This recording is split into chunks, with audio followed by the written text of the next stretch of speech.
Eu vou mostrar agora para vocês a configuração de fábrica do Superbird e os opcionais disponíveis. Prestem atenção à informação que vai estar entre parênteses, porque ela se refere ao código do item.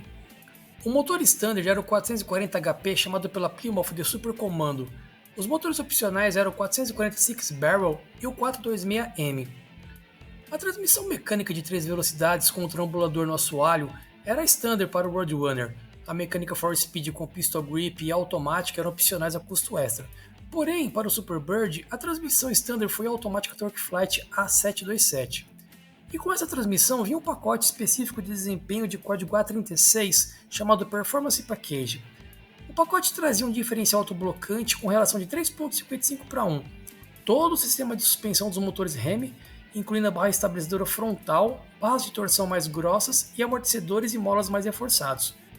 Incluía também um distribuidor de duplo platinado e o chamado Maximum Cooling Package, com o maior radiador da linha de 26 polegadas de largura e uma ventoinha de 7 lâminas acionada por embreagem, acompanhada da capa de cobertura.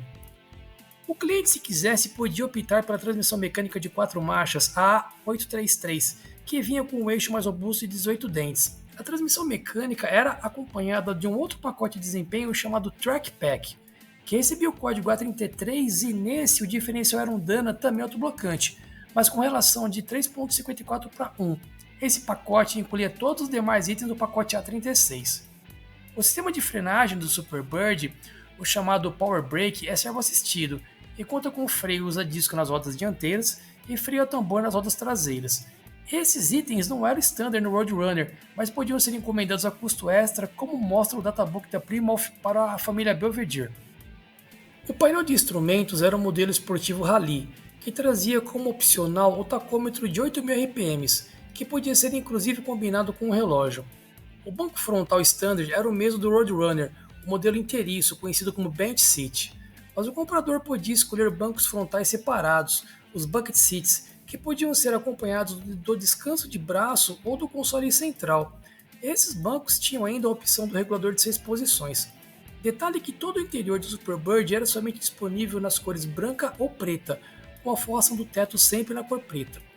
O rádio era um opcional para o Superbird, assim como os retrovisores.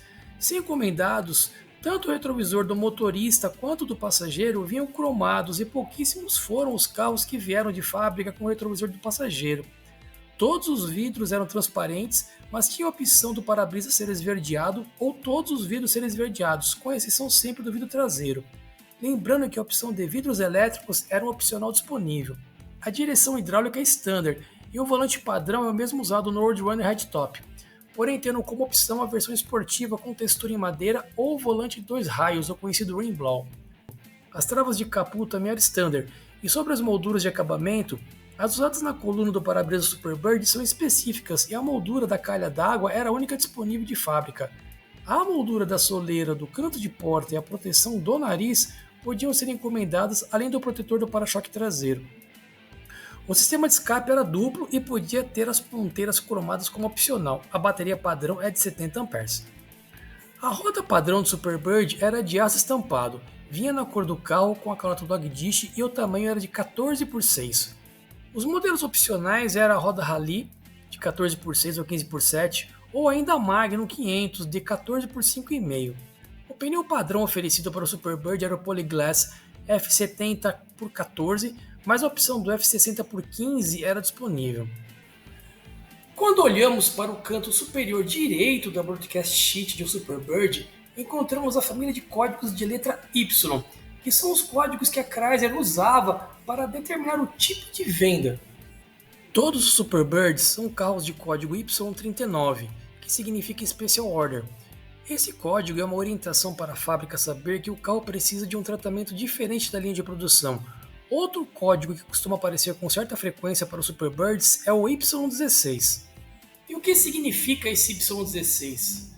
Meus amigos, significa que o pedido de produção do carro se originou do escritório corporativo da Chrysler, e não de uma venda oriunda de uma loja concessionária, por exemplo.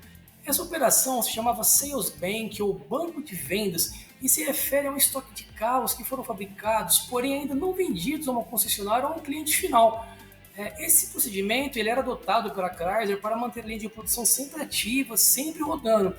Um problema com esses carros de código Y16 é que eles eram muitas vezes empurrados para serem vendidos, quisessem as concessionárias ou não. E isso vai complicar para o Superbird, porque uma parte significativa deles é Y16. E para piorar, eles acabaram não sendo bem aceitos pelo mercado consumidor. Chegaram a ser inclusive proibidos no estado de Maryland por não possuírem um para-choque dianteiro.